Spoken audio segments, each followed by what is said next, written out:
Yeah, and my movement, there's no one size fits all, and just know you're going to change. You don't, if it starts to get boring, I'm all about having some fun, like having some play in it. Having a challenge is good too.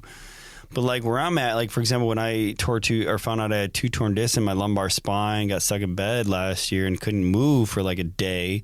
I wanted to, I wanted to find what was really going on. I got away from like where I was lifting, and I still lift heavy, but I started playing around with different movement patterns, started getting back to just like some primal stuff that I used to do, crawling, more rotational patterns, exploring my body in the hips, and then I started when I could finally start running again, because I was regularly running with my daughter, which I've shared that story on here.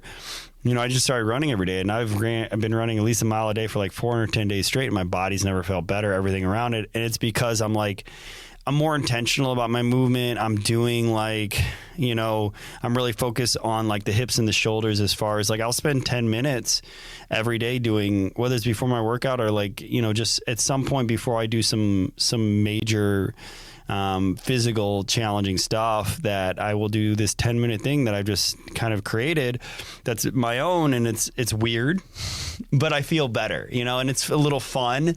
And so it goes back to like something you said there was, you're not meant to really feel these pains, and you're a testament at 64 that you're not some anomaly.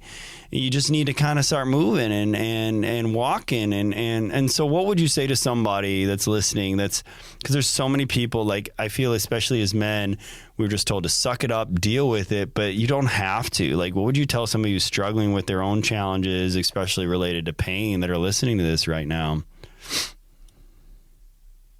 Move.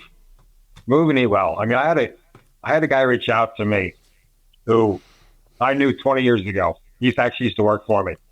And he goes, I see that you fix shoulder pain and all these different pains. I think I have a torn rotator cuff. I have lumbar problems, and I have a knee issue. Can you help me? I said, well, help everyone else. So sure. So I go to he goes, I can't drive to you in Pennsylvania. I'm